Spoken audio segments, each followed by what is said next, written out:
Bonjour mes frères et sœurs. Bonjour. Comment allez-vous? Ça va. Ça va. Amen. Notre Dieu est bon. Amen. Notre Dieu est bon. La dernière fois, on avait parlé justement de l'amour du Père. Je ne sais pas si vous en rappelez. Et pour ceux qui n'étaient pas là, n'hésitez pas à aller voir justement toutes ces vidéos qui sont en ligne sur la chaîne YouTube de l'Église. Alors avant de commencer, pour ceux qui rentrent de vacances, donc déjà bon retour. Pour ceux qui sont restés pendant tout ce temps-là aussi, vraiment je vous donne les salutations de la part de toute l'équipe pastorale. Donc, alors pasteur il n'est pas là cette semaine, il sera là la semaine prochaine et il y en a encore deux qui ne sont pas là. Mais vraiment, tout le monde sera là bientôt aussi. Donc vraiment, salutations de toute l'équipe pastorale à l'Assemblée. Je reviens donc sur ce point qu'on avait abordé la dernière fois, c'est l'amour du Père. À quel point Dieu nous a aimés, à quel point Dieu a préparé chaque chose pour justement l'homme, lorsqu'il a placé sur la terre, lorsqu'il a établi chaque chose, lorsqu'il a vu le péché de l'homme et qu'il ne l'a pas rejeté. Et vraiment, on peut constater à chaque instant de notre vie, on peut le sentir, la présence et l'amour de Dieu. Amen. La présence et l'amour de Dieu. Et ce matin, je vous invite à ouvrir vos Bibles en Jean chapitre 13. Jean chapitre 13.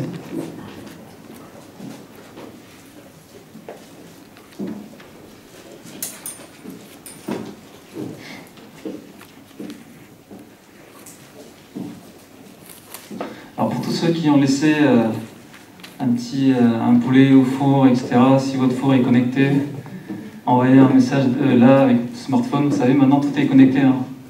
Envoyez un petit message en disant bon j'arrête le four, je le rallumerai dès que la prédication sera finie. Ne soyons pas pressés, laissons vraiment toute la place au Seigneur. Amen. Jean chapitre 13, verset 3 au verset 5.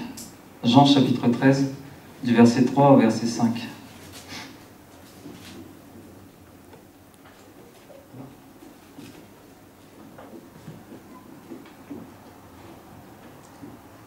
Jean chapitre 13, donc du verset 3 au verset 5. Je vous invite à vous lever. Si vous êtes fatigué, vous pouvez rester assis. On va lire la parole de Dieu.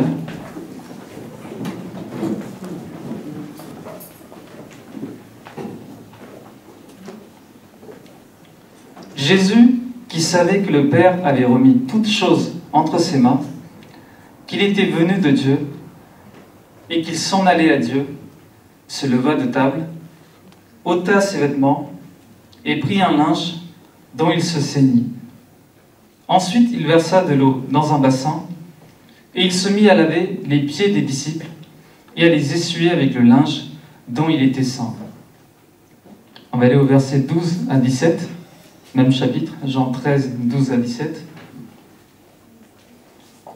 Après qu'il leur eut lavé les pieds, qu'il eut pris ses vêtements, il se remit à table et leur dit : comprenez-vous ce que je vous ai fait?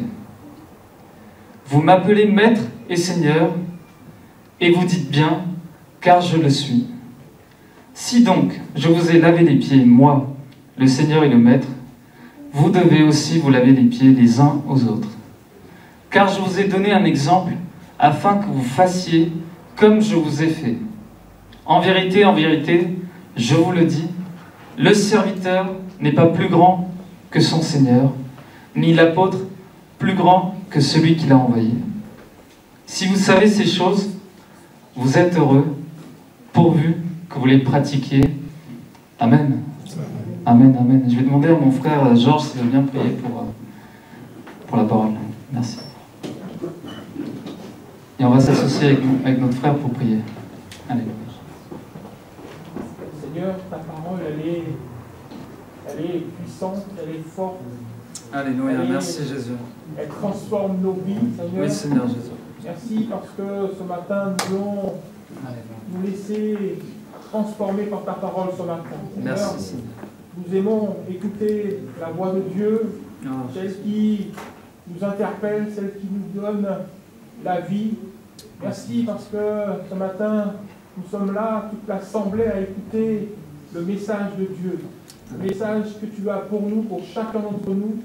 Parce que Seigneur, nous voulons encore grandir avec toi, nous voulons encore progresser, nous voulons encore que tu nous fasses du bien.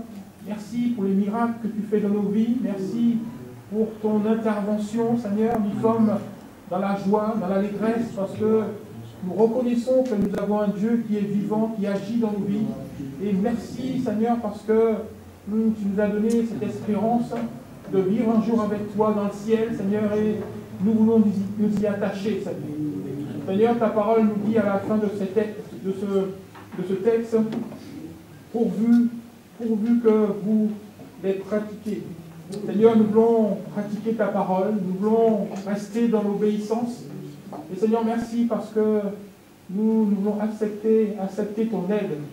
Sans le Saint-Esprit, Seigneur, nous ne pouvons rien. Merci, Seigneur, parce que tu es avec nous tous les jours, Seigneur, jusqu'à ce que tu reviennes. Au nom de Jésus, Amen. Amen, amen, amen. Amen, amen, amen. Merci Jésus. Merci Seigneur. Merci Père. Alors c'est vrai que tout à l'heure on a parlé de l'amour de Dieu. Donc la Bible nous parle bien sûr de l'amour de Dieu. Lorsqu'on ouvre la Bible, on peut constater que l'amour de Dieu. Dans chaque verset, à chaque moment, on voit comment Dieu a aimé son peuple, de sa grâce envers nous, la grâce que Dieu a faite pour nous, sa faveur, ses dons. Et la Bible contient également le plan de salut de Dieu pour l'humanité. Amen. Amen. Le plan de salut de Dieu pour l'humanité. Mais elle nous donne aussi des exemples d'hommes et de femmes que Dieu a utilisés pour son œuvre. Que Dieu a utilisés pour son œuvre, même dans les petites choses. Il n'y a pas besoin de prendre des grands exemples, des grands miracles, division de la mer en deux, etc. Il y a des petites choses dans lesquelles Dieu les a utilisées également. Il y a des exemples d'hommes et de femmes à suivre, qu'on peut prendre d'exemple justement pour notre vie, et d'autres à ne surtout pas suivre, surtout pas reproduire. Ils sont là comme pour un avertissement, pour nous mettre en garde. Mais le meilleur personnage parmi tous ces personnages bibliques, c'est bien sûr, Amen, c'est bien sûr Jésus-Christ. Jésus, le Fils de Dieu.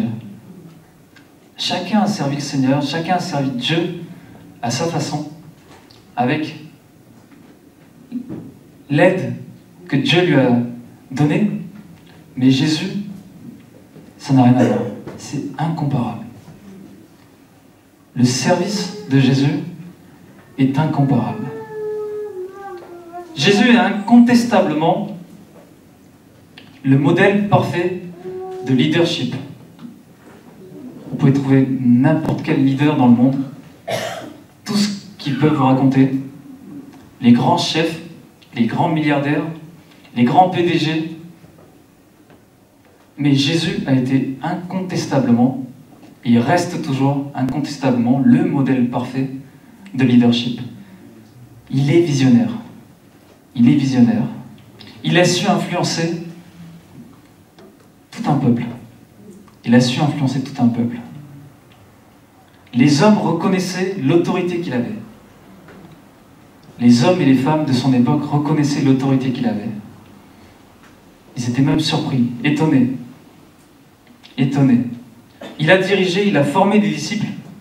Et lorsqu'il forme des disciples, justement, il a préparé la suite. Il a formé des disciples. Il a préparé la suite.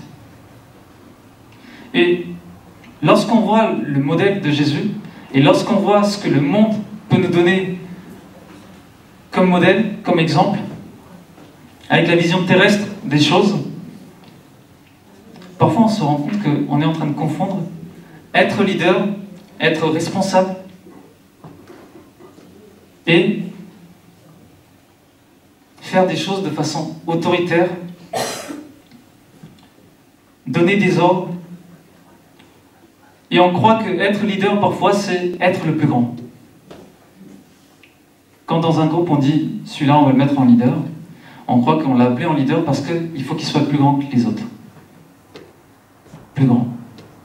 C'est comme ça que le monde voit les choses. Le plus grand.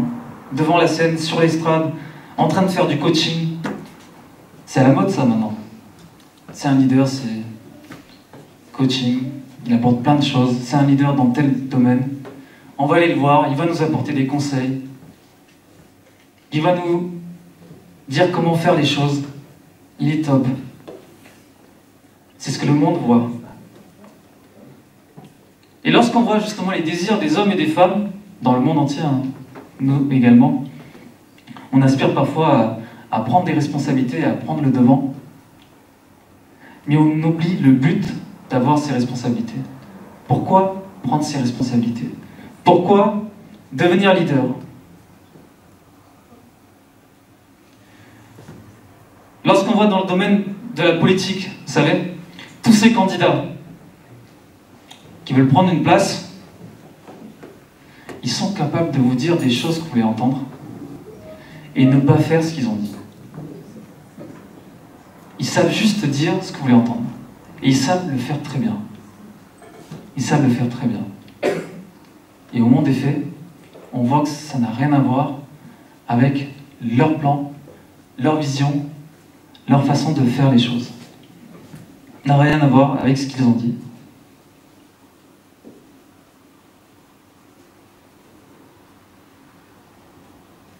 Est-ce que c'est ça être un leader selon la Bible?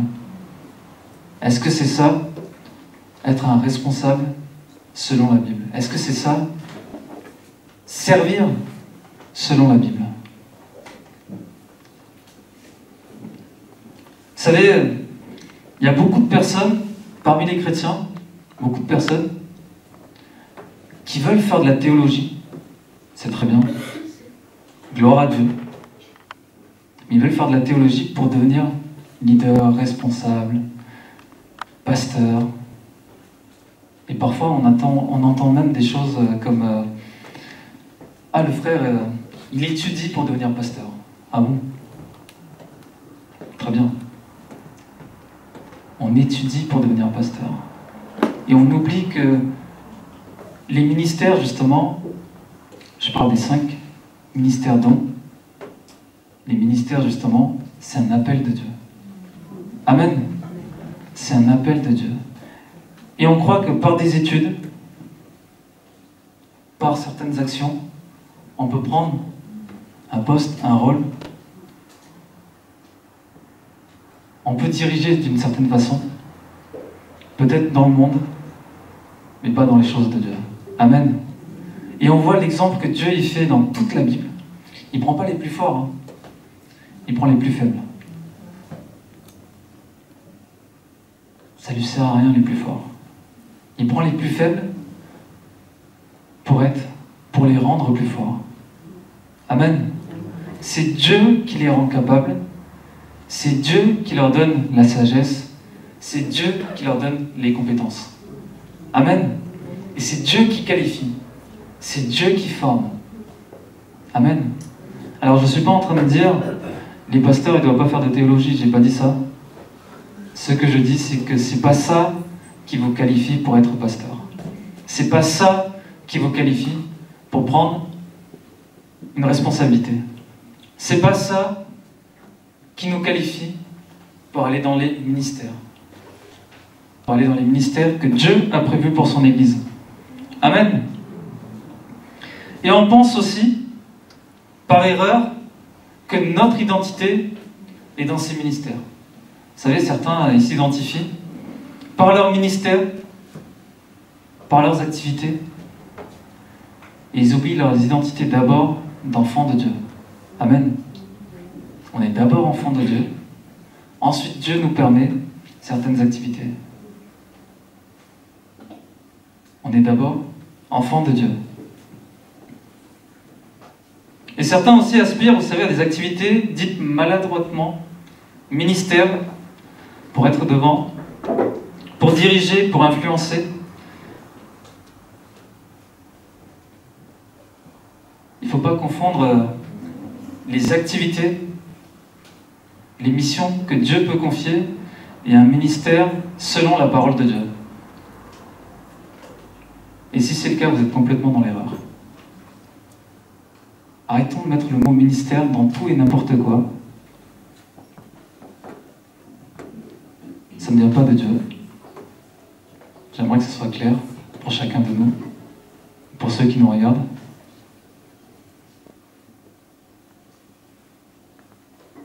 Il y a les ministères que Dieu donne à son Église, il y a les services qui viennent dans ces ministères-là pour travailler avec ces ministères. Pour travailler avec ces ministères. Lorsqu'on parle de serviteurs de Dieu, beaucoup oublient qu'il n'est pas juste question de responsable, de dirigeant, mais il est surtout question de service. Vous savez, il y a des gens qui aiment bien se présenter avec leur Bible, comme ça aime bien aller comme ça, et dire partout, je suis serviteur de Dieu. Ça veut dire quoi? Ça veut dire que tu es un serviteur, mon frère. Et ça veut dire quoi que tu es un serviteur? Ça veut dire que tu es au service. Au service de Dieu et au service des hommes, de son Église. C'est comme si vous allez à un restaurant et que, vous savez, alors je dénigre aucun métier, au contraire, c'est pour qu'on comprenne. Le service dans le restaurant, comment il accueille les clients, comment il accueille chacun. C'est quoi l'attitude qu'il devrait avoir lorsqu'on est au service? Et lorsqu'on est serviteur de Dieu, ce qu'il faut comprendre derrière, c'est qu'on est serviteur. Derrière le mot serviteur, ça veut dire qu'on est au service. On est au travail de quelqu'un. C'est pas nous le maître, c'est pas nous le responsable, c'est pas nous le chef, c'est pas nous le leader. On est au service. Le chef, c'est lui. Amen. C'est Dieu, le responsable. Et nous, on est au service du responsable. Et ce qui est merveilleux, avec notre Dieu, on a un Dieu puissant. On a un Dieu qui nous aime. On a un Dieu capable de tout. Et lorsqu'il a vu l'humanité se perdre dans la perdition, il a mis ce plan de rédemption. Le plan de rédemption de Dieu. Sauver l'humanité en donnant son Fils unique. Amen. Son Fils unique. Alors on revient dans ce verset, Jean chapitre 13, verset 3. Jean chapitre 13, verset 3. On lit ceci. Jésus, qui savait que le Père avait remis toutes choses entre ses mains, qu'il était venu de Dieu et qu'il s'en allait à Dieu. Jésus, le Fils de Dieu, il savait qui il était. Il savait qui il était. Toutes choses ont été remises entre les mains de Dieu, entre les mains de Jésus. Jean chapitre 13, verset 3. Toutes choses avaient été remises entre ses mains. Il savait qu'il avait le pouvoir. Il savait qu'il avait l'autorité. Il savait qui il était.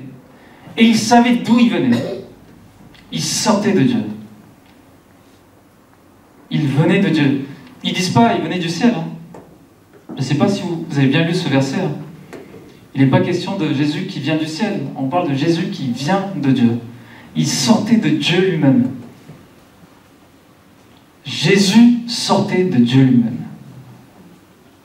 Et il est venu pour servir. Jésus savait qui il était. Jésus savait qui il était. Il savait ce qu'il avait entre ses mains. Toutes choses ont été remises entre ses mains. Même lorsqu'il est sorti de Dieu, toutes choses ont été remises entre les mains de Jésus. Il est sorti de Dieu et il savait qu'il allait retourner à Dieu. Amen. Il allait retourner à Dieu. En Colossiens, chapitre 1, verset 15, on lit ceci. Jésus est l'image du Dieu invisible. Jésus est l'image du Dieu invisible. Jean, chapitre 1, verset 18. Personne n'a jamais vu Dieu. Personne n'a jamais vu Dieu.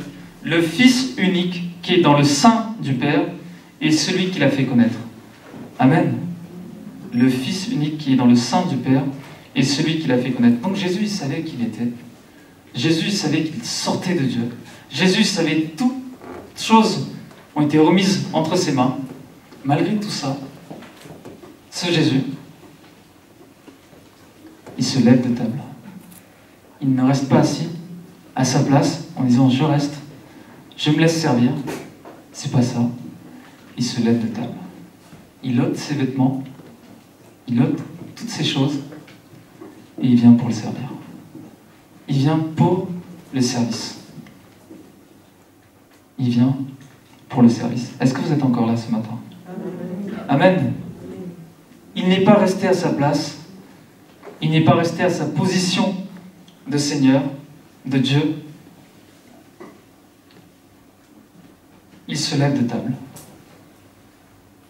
Il ne se laisse pas servir, il se lève de table. On a sûrement vu ça dans le monde, vous savez, lorsqu'on confie des responsabilités à quelqu'un dans le monde, dans l'entreprise, etc. Du jour au lendemain, leur attitude change. Est-ce que vous avez vu ça? Moi, je le vois dans ma société, dans d'autres boîtes. Globalement, on le voit. Du jour au lendemain, l'attitude des gens change.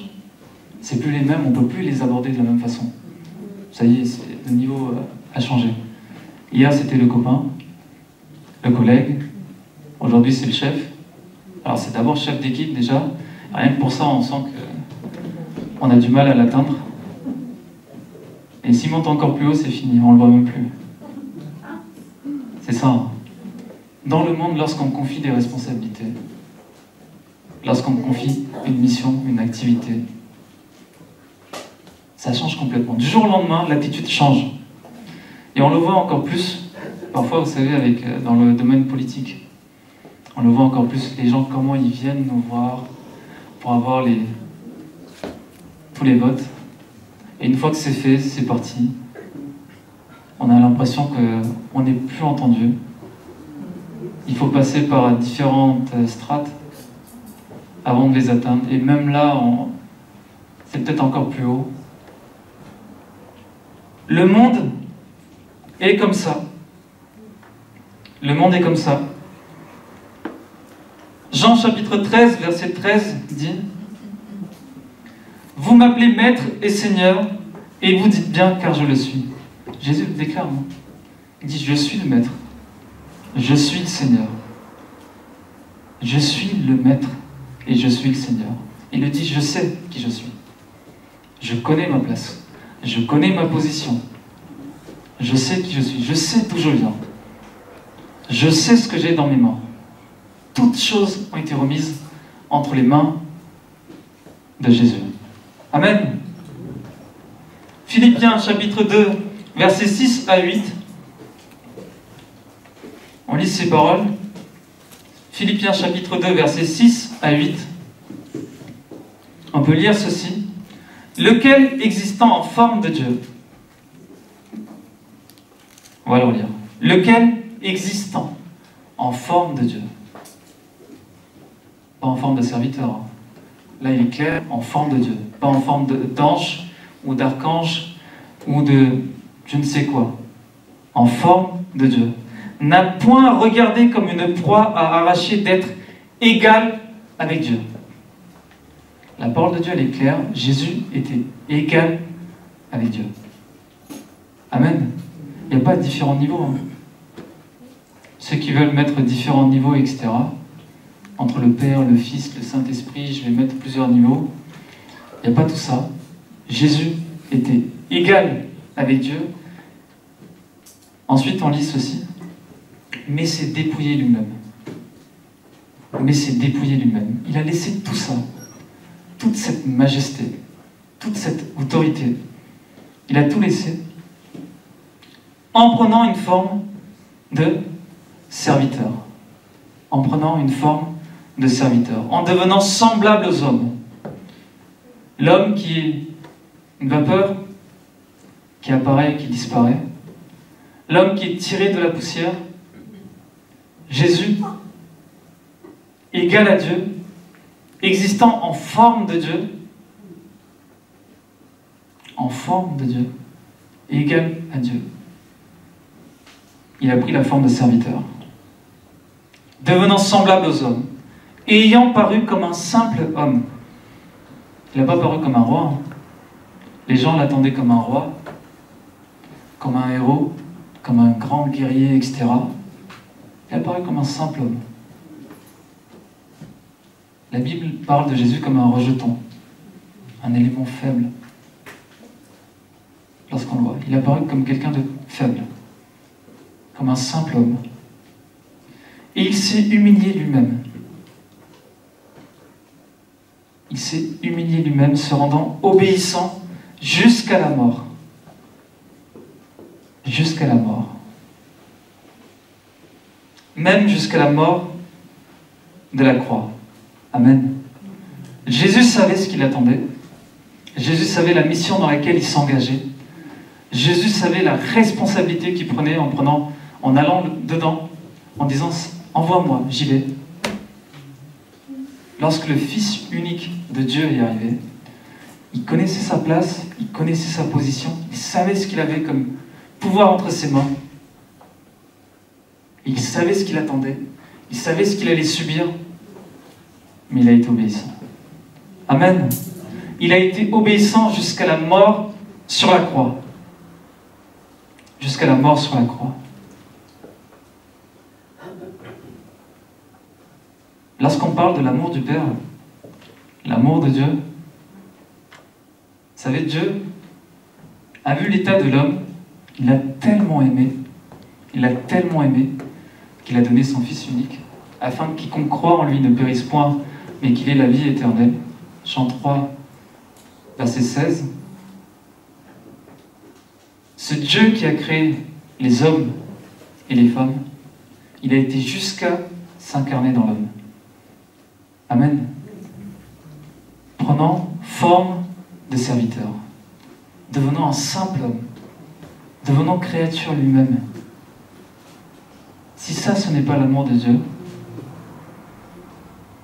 lorsqu'on voit ce qu'il est capable de faire notre Dieu, lorsqu'on voit jusqu'où il peut y aller, on ne devrait même pas se soucier pour le reste. Amen. On ne devrait même pas se soucier pour le reste. Dieu, lorsqu'il a vu qu'on allait justement vers l'enfer, vers la perdition, il n'a pas pu s'empêcher de donner son propre Fils, existant en forme de Dieu, égal à Dieu. Il a pris la forme de serviteur. Il a pris la forme d'un simple homme. D'un simple homme. Incontestablement, Jésus est le modèle parfait de leadership de leader. Il n'y a pas de meilleur leader que lui. Il avait sa place, son autorité. Il savait comment faire les choses. Mais il a pris la place la plus faible. Et il a été jusqu'au bout. Amen. En Philippiens chapitre 2, versets 6 à 8, on lit ceci, il s'est humilié. Jésus, lorsqu'il était dans le service, ce n'est pas n'importe qui. Hein. Ce n'est pas moi ni vous. Je préfère commencer comme ça. C'est Jésus, le Fils de Dieu, lorsqu'il a pris ce service, lorsqu'il est allé dans ce sens-là, cette mission, il s'est d'abord humilié. Il s'est d'abord dépouillé de toute cette autorité qu'il avait, de tout ce pouvoir qu'il avait. Il avait tout entre ses mains. Il avait tout entre ses mains. Il a tout laissé, il s'est d'abord humilié. Il est né dans le ventre d'une vierge, une femme dont le nom était Marie, dans le ventre d'une femme. Il a accepté cette condition. Ses parents terrestres ont dû fuir justement les menaces. Jésus a connu des difficultés lorsqu'il était sur terre. Vous savez, nous, dès qu'il fait chaud, froid, ventilateur, chauffage, Dieu lui-même est venu sur terre sous forme de serviteur, comme un simple homme. Il a subi tout ça. Lorsqu'on parle de canicule, etc., il a subi tout ça. Je ne connais pas le climat côté Israël. Certains doivent connaître mieux que moi. À mon avis, il y a des coins où il devait faire très chaud quand même.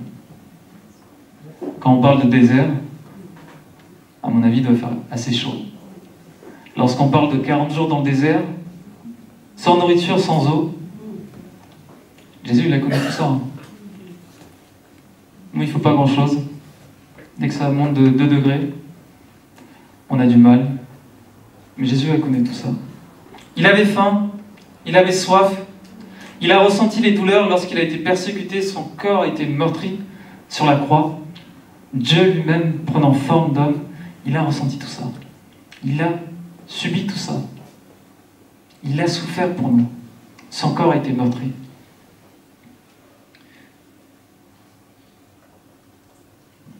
Et Jésus nous montre, justement, en tout ça, qu'est-ce que être responsable, qu'est-ce que être dans un service, dans le service. Lorsqu'on parle de service, lorsqu'on parle de servir le Seigneur, on parle d'abord de service et non de responsabilité, de titre. On ne parle pas de tout ça. On est d'abord au service de Dieu et des hommes. Amen. On est d'abord au service de Dieu et des hommes. C'est pour prendre la forme de serviteur. C'est pour prendre la forme de serviteur. Lorsqu'on devient responsable d'une église, lorsqu'un pasteur prend une église, effectivement, il a la responsabilité de l'église, mais il est serviteur de Dieu. C'est pour prendre la forme de serviteur. Lorsque des personnes travaillent avec lui, dans chaque service, c'est pour prendre la forme de serviteur. C'est pour prendre la forme de serviteur. Jésus nous a montré l'exemple. Jésus nous a montré l'exemple. Il s'est humilié. Malgré qu'il connaissait sa valeur, sa position, son autorité, son statut, il s'est dépouillé, il s'est humilié.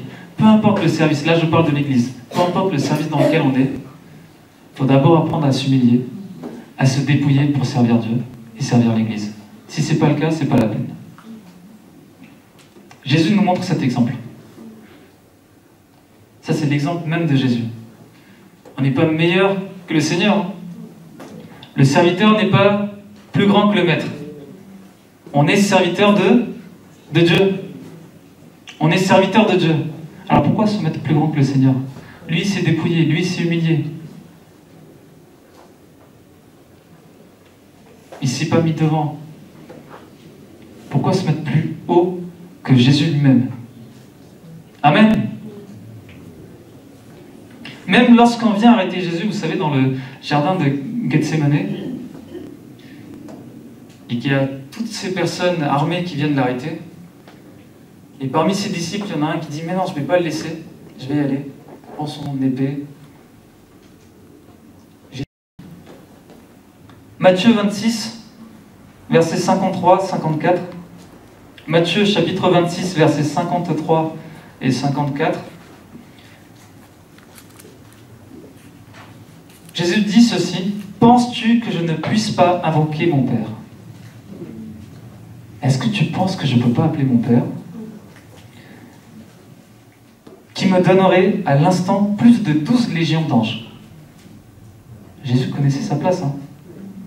Il savait que toutes choses étaient remises entre ses mains. Il le dit. Est-ce que tu penses que je ne peux pas invoquer mon Père et qu'il ne pourrait pas nous envoyer 12 légions d'anges là à l'instant pour nous protéger? Je sais qui je suis. Je sais qui je suis. Je connais ma place. Mais là, je suis dans le service. Amen. Amen. Là, je suis dans le service. Là, je suis dans le service. Comment donc s'accompliraient les Écritures d'après lesquelles il doit en être ainsi? C'était la volonté de Dieu. C'est comme ça que les choses devaient se faire. La volonté de Dieu. Et comme ça que les choses devaient se faire. Luc, chapitre 2, verset 51. Luc, chapitre 2, verset 51. Jésus, lorsqu'il a pris la forme d'homme, justement, étant égal à Dieu, prenant la forme d'homme, la forme de serviteur, devenant un simple homme, il a d'abord été un bébé, un enfant, pour ses parents. Alors pour quelques jeunes qui sont là et les enfants qui sont là, vous savez ce que Jésus il a fait? Il a obéi. Aussi simple que ça. Il a obéi à ses parents. Il leur a été soumis. Luc, chapitre 2, verset 51, on peut lire ceci. Il leur était soumis. Jésus a été obéissant envers ses parents terrestres. Il savait que ses parents terrestres, c'était juste des personnes, des simples hommes, femmes.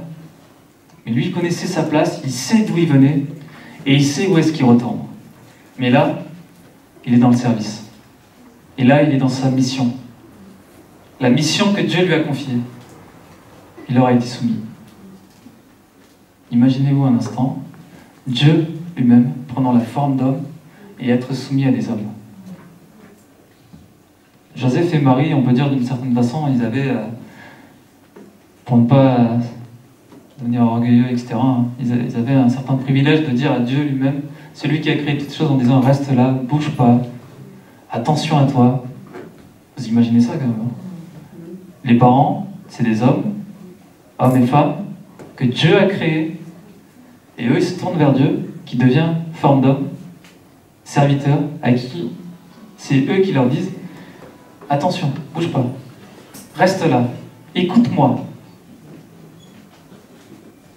fais attention à toi, pourquoi t'as fait ça? Vous savez, lorsqu'il était au temple, que les parents cherchaient, ils sont venus le voir en disant mais pourquoi t'as fait ça? Tu sais qu'on t'a cherché partout. Jésus leur dit mais je suis là pour le Père. Et par la suite, il leur a été soumis.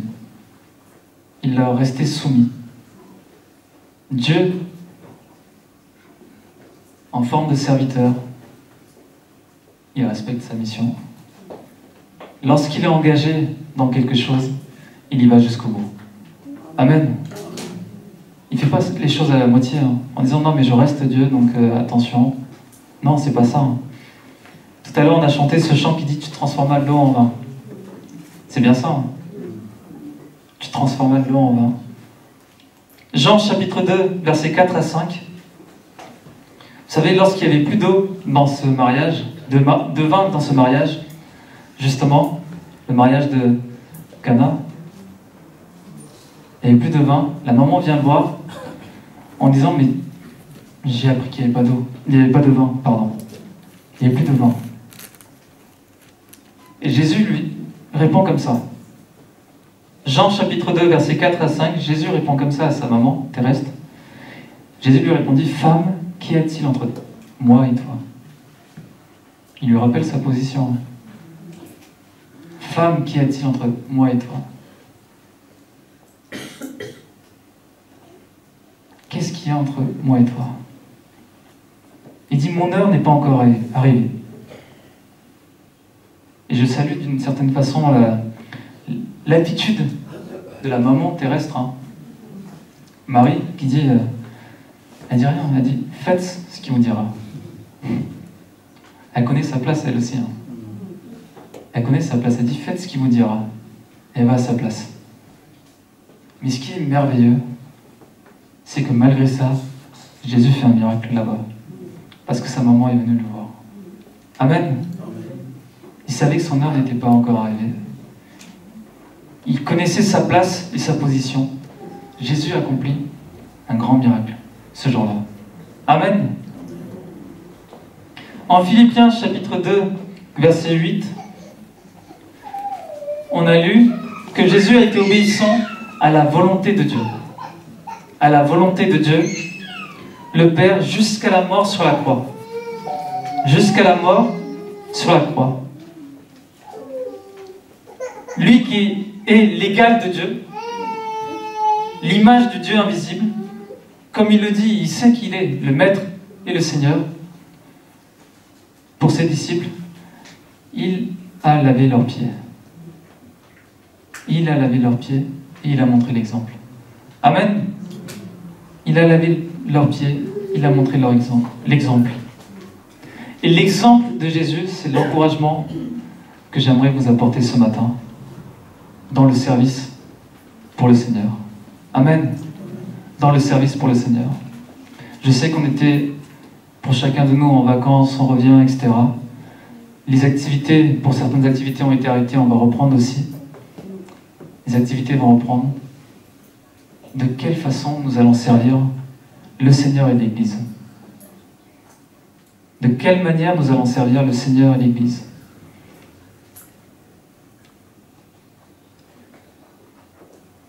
Jésus nous donne cet exemple pour eux, les disciples, mais pour nous aussi, pour chacun de nous, peu importe le service, peu importe les responsabilités que l'on peut prendre, les activités que l'on peut avoir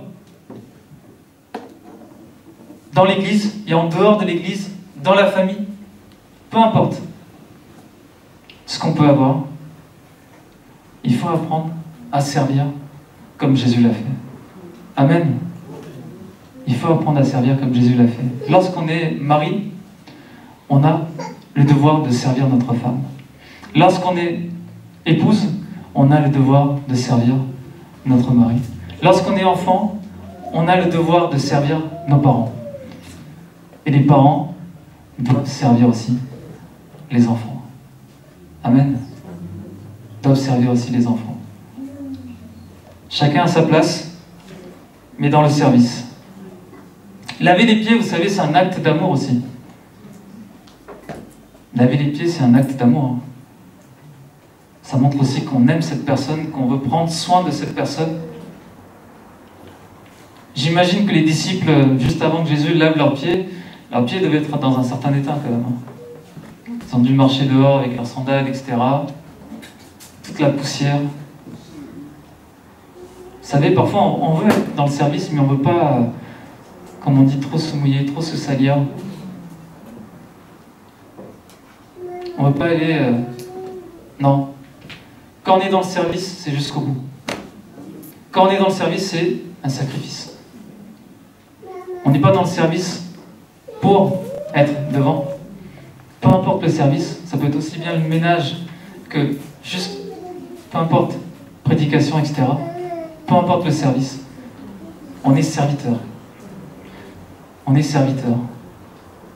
L'Église a besoin. Amen. L'Église a besoin de serviteurs. L'Église n'a pas besoin de responsables et de leaders. L'Église a besoin de serviteurs. Des gens en service de l'Église et surtout de Dieu. Amen. Selon la volonté de Dieu. Selon la volonté de Dieu. Arrêtons de courir derrière des ministères, derrière des titres. Si c'est pour se mettre devant, c'est pas la peine. Ça vient pas de Dieu. Si c'est comme Jésus l'a fait, si on a l'attitude de Jésus dans le service, en tant que serviteur, alors gloire à Dieu. Amen. Alors gloire à Dieu.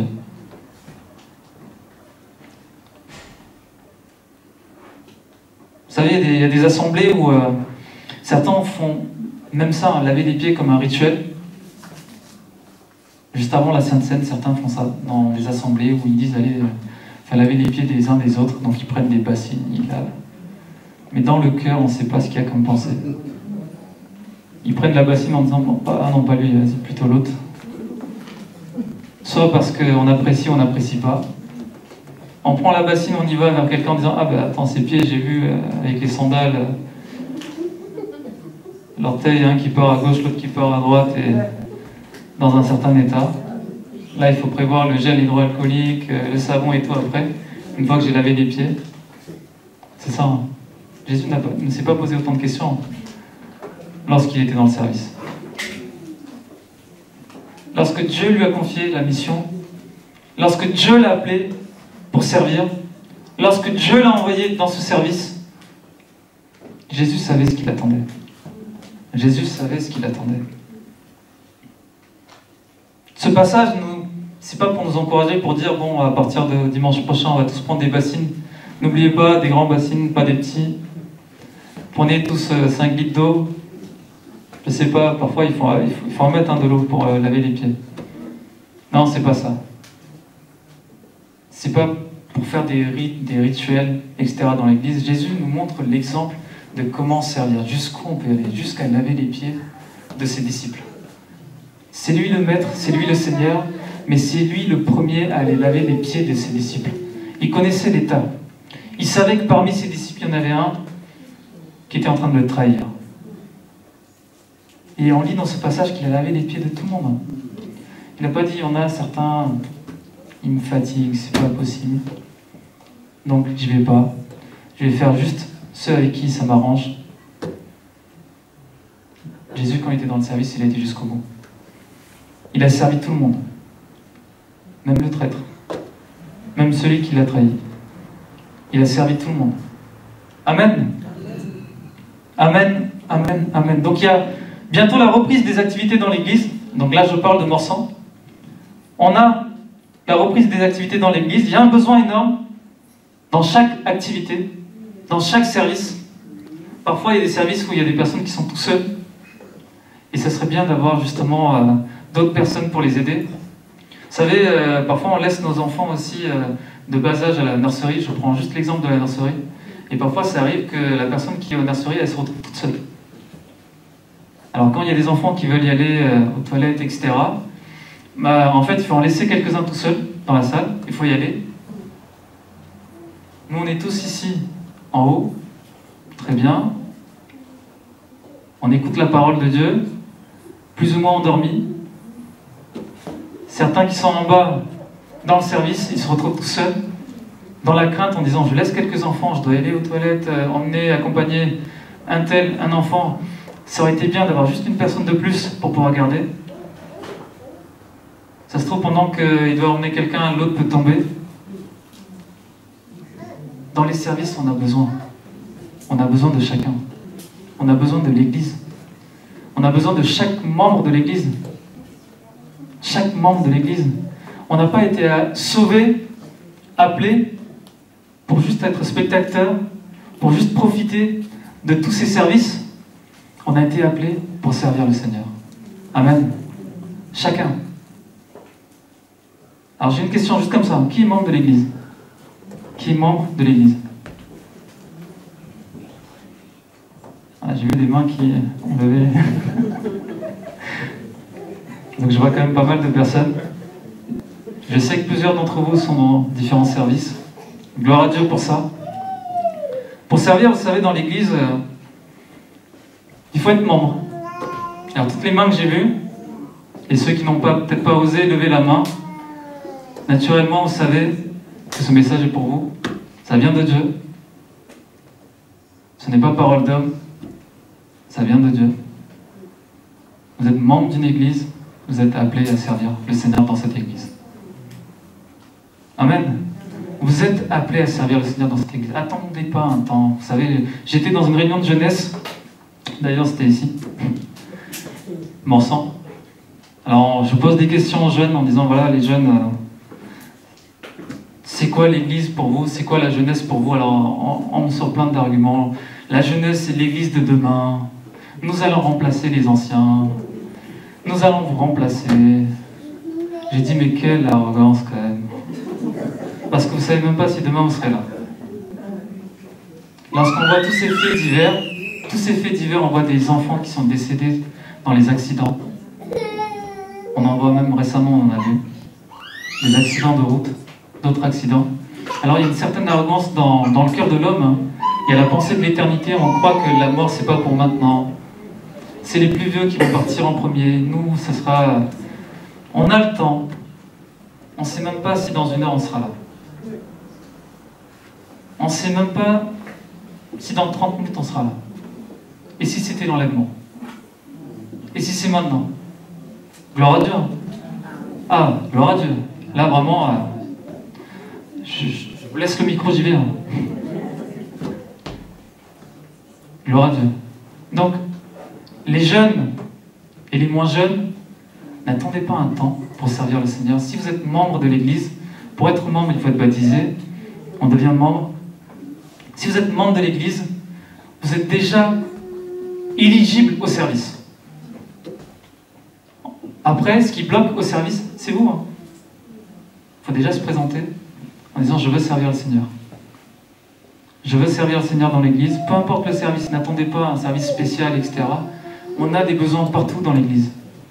L'Église, pour qu'elle avance, il faut des serviteurs. Et lorsqu'on parle de serviteurs, on croit juste que c'est juste des pasteurs, etc. Non. Tous au service de Dieu. Tous au service de chacun. Des uns et des autres. Il n'y a pas de plus haut, de plus petit. Non. Tous au service. La Bible nous encourage, dans ce sens, à se considérer comme des serviteurs inutiles. Lorsqu'on est appelé au service, arrêtons de se considérer comme quelqu'un. On est juste inutile. Si Dieu veut nous remplacer, il nous remplace. C'est son œuvre. C'est l'œuvre de Dieu. C'est lui le maître. Arrêtons de nous accrocher à des places, à des rôles, etc. Laissons Dieu faire les choses. Amen. Laissons Dieu faire les choses. Laissons Dieu nous placer là où il veut. Ça sera le meilleur endroit. Là où il veut. Pour que vraiment l'Église puisse avancer, chacun doit être au service. Luc chapitre 17, verset 10. Luc chapitre 17, verset 10. Vous de même, quand vous avez fait tout ce qui vous a été ordonné, je relis, vous de même, quand vous avez fait tout ce qui vous a été ordonné, dites, nous sommes des serviteurs inutiles, nous avons fait ce que nous devions faire. Amen. Allez pas plus loin que ça. On a juste fait ce que nous devons faire. Vous savez, parfois, on a cette pensée, on se parle les uns aux autres et on se dit, mais tu sais tout ce que j'ai fait dans cette église. Tu as vu la considération que j'ai pour moi maintenant, tout, comment on me voit. Et là, ça y est, c'est division. On est des serviteurs inutiles. Dieu nous confie des choses, Dieu peut nous enlever des choses. Job l'a dit, hein. Dieu donne, Dieu reprend. Dieu donne, Dieu reprend. Et là, il parlait de ses enfants, hein, de sa famille. Tout ce que Dieu avait donné à Job. Dieu a donné, Dieu a repris. Alors Dieu, quand il nous confie des missions, des activités, par l'intermédiaire des ministères qui sont en place, et j'appuie et j'insiste dessus, par l'intermédiaire des ministères qui sont en place, arrêtons de s'autoproclamer parce que en pleine émotion, zèle, etc., on part sur un chemin où Dieu ne veut pas. Arrêtons d'autoproclamer des ministères qui ne viennent pas de Dieu. Qui ne viennent pas de Dieu. Lorsque vous êtes membre d'une église, vous êtes au service de cette église. Vous savez, j'ai passé plus de 25 ans dans une église, j'étais membre de cette église, et j'allais dans une église et l'après-midi, j'allais aussi dans une autre église avec mes parents. Et là-bas, j'ai toujours été comme ça, même si j'étais pas membre de cette église, quand je voyais des personnes travailler, que ce soit laver les toilettes, ranger les câbles, parce que souvent ils changeaient de salle et tout. Donc, moi je pouvais pas juste venir assister au culte et en disant merci, c'était très bien la louange, très bien la parole, très bien, ça m'a fait du bien, merci, au revoir. Quand j'allais dans cette église-là, que je voyais des personnes travailler, j'allais les voir et je leur disais, mais est-ce que vous avez besoin de quelque chose? Est-ce que je peux aider? Je voyais un frère qui était en train de rouler les câbles, je dis, mais je peux aussi t'aider, je peux faire quelque chose? Et là, je vois le frère qui porte des haut-parleurs, des enceintes assez lourdes, je dis, attends, je vais donner un coup de main. Ça te fait pas mal, on y va ensemble. Mais dans cette église, j'ai passé plusieurs années, hein, 10 ans, voire 15 ans même dans cette église. J'allais l'après-midi aussi, donc toute la journée de dimanche, pour moi, c'était église, du matin jusqu'à... Je rentrais chez moi, il devait être 21h, 22h. Donc on partait à l'église le matin, dans l'église où j'étais membre. Je finissais le culte, j'avais même pas le temps de manger. J'allais dans l'autre église l'après-midi, je passais aussi du temps là-bas. Si je pouvais apporter quelque chose, je le faisais. Et dans cette église, lorsqu'on me disait, mais Vijay, t'es là depuis un certain temps chez moi, tu viens nous visiter et tout, ça nous fait du bien, on t'aime beaucoup, et on veut te confier telle responsabilité. On va te confier telle responsabilité. Pour moi, ça a été clair. Je lui ai dit, écoute, mon frère, écoutez, pasteur, je suis membre d'une église, je suis au service dans cette église. Je ne peux pas être membre dans 2 églises. Déjà, c'est pas possible. Et je ne peux pas être au service dans une église en disant, je suis membre ici, mais je vais aller servir là-bas. Et ça, c'est une chose que j'ai dit, je viens, quand je suis là, je peux aider, je peux apporter ce que je peux, mais je ne peux ni devenir membre de cette église, ni prendre une responsabilité chez vous. C'est pas biblique. C'est pas biblique. On appartient à une église locale. Lorsqu'on est au service, on appartient à une église locale. Si le Maître nous a montré l'exemple, pourquoi nous, venant de la poussière, nous ne pourrons pas le faire? Si le Maître nous montre l'exemple de service, pourquoi nous qui venons de la poussière ne sommes pas capables de faire ça? On n'est pas capable de s'humilier. On n'est pas capable de se dépouiller du peu de gloire qu'on a. Peu de gloire qu'on a. On n'est pas capable de jeter ça et de dire je vais servir le Seigneur. Tel que je suis. On aime bien chanter ça. Tel que je suis. Mais sauf que le tel que je suis, on a déjà placé la barre assez haut. Seigneur, je ne viens pas tel que je suis comme ça, mais c'est plutôt tel que je suis comme ça. Avec mes capacités, mes compétences, Seigneur, je viens avec ça, tu vas voir ce que je vais faire. Je vais tout transformer. Non, Dieu n'a pas besoin de ça, restez à votre place. Dieu a besoin des personnes humbles. Dieu a besoin des personnes qui veulent s'humilier. Dieu a besoin des personnes qui veulent se dépouiller. Dieu a besoin des personnes qui veulent servir. Des personnes qui veulent servir. Jean chapitre 13, verset 16, je rappelle ceci, le serviteur n'est pas plus grand que le maître.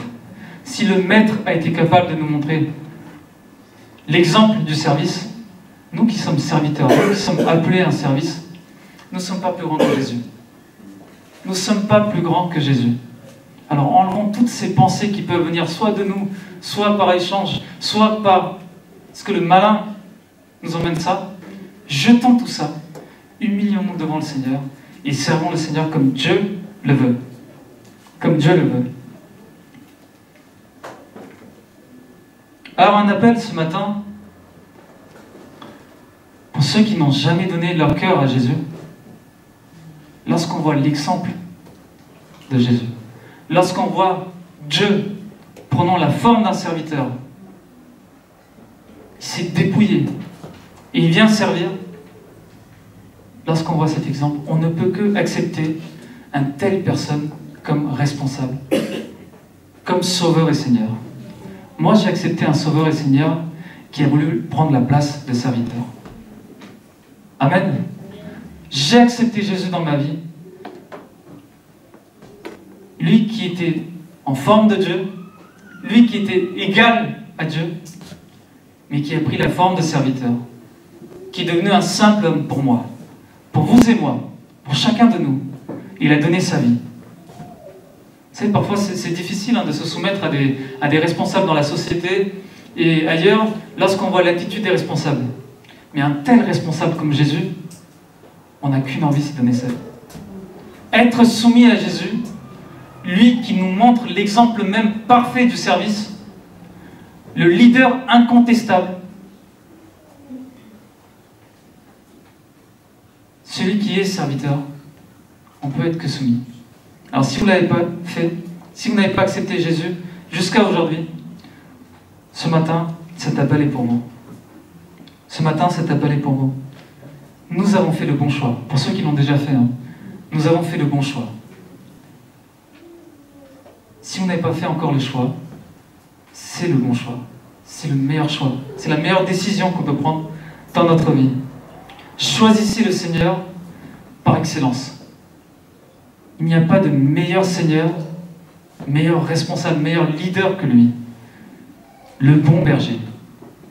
Être soumis au bon berger. Qui a voulu prendre la forme de serviteur? On ne le regretterait pas. C'est certain. Nous qui avons fait le choix, on ne le regrette pas. C'est vrai, pour ceux qui ont déjà fait le choix de suivre Jésus. Vous le regrettez? Ah. J'ai vu une soeur qui a voulu lever la main et quand j'ai posé la question, elle a dit non, c'est l'inverse. On ne le regrette pas. Il s'est humilié. il s'est levé de sa place. Il a laissé sa position. Il est sorti de Dieu pour vous et moi. C'est ça un serviteur. Et c'est à ça que Dieu nous appelle. Alors ce matin, encore une fois,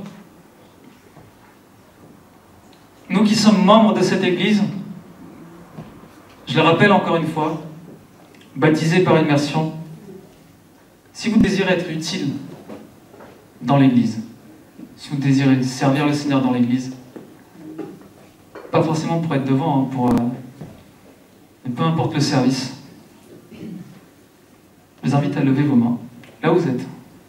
Ceux qui veulent servir le Seigneur dans l'Église de Morsan, je vous invite à lever vos mains. Si vous voulez rentrer dans un service également, j'invite à lever vos mains. Peu importe votre âge, peu importe votre âge, la seule condition, c'est d'être membre de l'Église, baptisé par immersion. Je vois une main levée, gloire à Dieu pour ça. Est-ce qu'il y a d'autres personnes dans l'Église qui veulent aussi servir? Ou est-ce que vous voulez juste venir les dimanches, juste venir parfois de temps en temps les mardis? On est membre, mais on ne va pas plus loin que ça.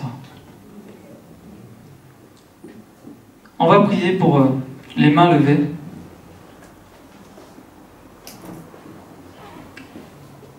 Et à la fin du culte, je vous invite aussi à venir voir l'équipe pastorale, à donner vos noms, pour qu'on puisse prévoir un entretien avec vous, voir avec vous, pour voir comment vous pouvez rentrer aussi dans un service. Il n'y a pas de porte fermée, hein, mais vous ne fermez pas les portes pour servir Dieu. Amen. Allons servir là où Dieu veut de nous. Allons servir là où Dieu veut nous placer. Dieu a besoin. L'Église a besoin. Seigneur, c'est une grâce, Seigneur, pour notre sœur, Seigneur, qui a levé la main, Seigneur. Et peut-être des personnes, Seigneur, qui y pensent, Seigneur, mais qui n'ont pas osé faire ce pas. Père, il n'y a pas de meilleur service, Seigneur, que d'être à ton service. Il n'y a pas de meilleure place, Seigneur, que d'être à ton service. Dans ton Église, Seigneur. Comme David le disait, Seigneur, jusqu'à la fin de nos jours. Jusqu'à la fin de nos jours, Seigneur. On veut apporter notre contribution, notre participation, notre service pour Dieu. Dans son œuvre. Vraiment, Seigneur, aide, Seigneur, chacune des personnes, Seigneur, qui désirent, Seigneur, te servir dans l'Église. Peut-être des personnes, Seigneur, qui voient cette vidéo, Seigneur. Et qui, dans leur cœur, Seigneur, ils ont le désir de servir. De te servir, Seigneur, dans l'Église. Que ces personnes puissent aller voir leur pasteur. Puissent aller voir leur pasteur. Merci, Seigneur, pour ce que tu mets dans leur cœur. Merci, Seigneur, pour ce que tu fais, Seigneur, dans ton Église. Merci, Seigneur, pour l'appel, Seigneur, à te servir. Pas pour être des responsables, des leaders, Seigneur, mais pour être serviteur. Pour être serviteur, Seigneur. Peu importe la mission, Seigneur. Peu importe, Seigneur, l'activité, Seigneur, que tu nous confies. Nous voulons être serviteurs. Nous voulons être serviteurs, Seigneur, comme toi tu l'as été. Dans la mission que Dieu t'a confiée, Seigneur. Toi tu l'as été. Je vous invite à vous lever.